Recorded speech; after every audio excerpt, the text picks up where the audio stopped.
कायम आहे आणि त्यांच्या आमदारकीबाबत सुद्धा राहुल नार्वेकर यांनी जे विधान केलेलं आहे, कोर्टाची मूळ प्रत येऊ द्या, अशा कोणत्या मूळ प्रतीवरून त्यांनी इतरांवर कारवाया केल्या? कोणावर केल्या? या राज्यामध्ये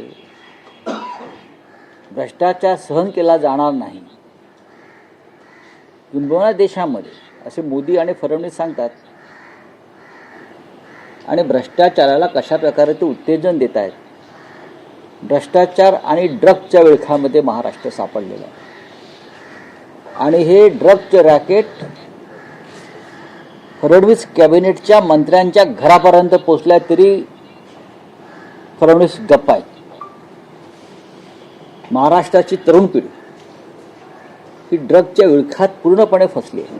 विद्यार्थी, कॉलेज, शाळा, आणि हे ड्रग्ज पूर्वी बाहेरून येत होतं, आता महाराष्ट्रामध्ये त्याचे कारखाने उघडले जात आहेत. जी काय गुंतवणूक येणाऱ्या उद्योगाची हीच आहे का महाराष्ट्रात? जे फडणवीस सांगतात की महाराष्ट्रामध्ये मोठ्या प्रमाणामध्ये उद्योग येणार आहेत, गुंतवणूक येणार आहे, हे ड्रग्जचे कारखाने म्हणजे गुंतवणूक आहे का? महाराष्ट्राच्या उपमुख्यमंत्र्याच्या भावाचं नाव आलेलं आहे साताऱ्यात. खरं म्हणजे मुख्यमंत्र्यांनी तात्काळ सातारच्या पोलीस अधीक्षकांवर कारवाई केली पाहिजे. हे जे कोणी तुषार दोषी आहेत त्यांनी कसं आणि कोणाला या ड्रग्ज रॅकेटमधून वाचवायचा प्रयत्न केला हे काल आमच्या सुषमा अंधारे यांनी स्पष्ट केलेलं. ते खोटं असेल तर त्यांनी पुढे येऊन सांगावं. पण या राज्यामधलं ड्रग्ज रॅकेट आता सत्ताधाऱ्यांच्या घरापर्यंत पोहोचलं असेल आणि तिथून ही सगळी यंत्रणा राबवली जात असेल तर महाराष्ट्रात काय राहील? बेगुमानपणे झाडं तोडली जात आहेत, हत्या होत आहेत, भ्रष्टाचार होतोय, मंत्रीच वॉन्टेड राहतात, मंत्री परागंदा होतात, मंत्र्यांवरती भ्रष्टाचाराचे आरोप सिद्ध होणे, त्यांच्यावर कारवाई होत नाही, आणि हे ड्रग्जचे रॅकेट ही अत्यंत गंभीर गोष्ट आहे महाराष्ट्रात. राऊत सर, एका बाजूला माणिकराव कोकाटे यांचं मंत्रिपद जाण्याच्या वाटेवर असताना दुसऱ्या बाजूला धनंजय मुंडे हे स्वतःच्या मंत्रिपदासाठी फिल्डिंग लावतायत असं दिसतंय. काल अमित शहांची दिल्लीत भेट घेतली आहे. नाही, अमित शहा, प्रफुल्ल पटेल आणि त्यांची वरिष्ठ नेते त्यांना देखील न सांगता ते अमित शहांकडे गेले अशी देखील माहिती आहे. नाही, असू शकेल. अमित शहा हे पक्ष फोडण्यामध्ये पटाईत असतात, माणसं फोडण्यामध्ये, सत्तेचा वापर करून, आमिष दाखवून. धनंजय मुंडे मंत्री होतील की नाही याच्याविषयी मी आता सांगू शकत नाही, पण मला असं वाटतं की त्यांना मंत्रिपदी परत स्थानापन्न करणं हे फडणवीसांना सोपं नाही. ज्या पद्धतीनं बीडमध्ये धनंजय देशमुख यांचा खून झाला आणि त्याच्यामध्ये संतोष देशमुख, आणि त्याच्यामध्ये मुंडे यांचं समर्थन असलेल्या गुंडांच्या टोळ्या सहभागी होत्या.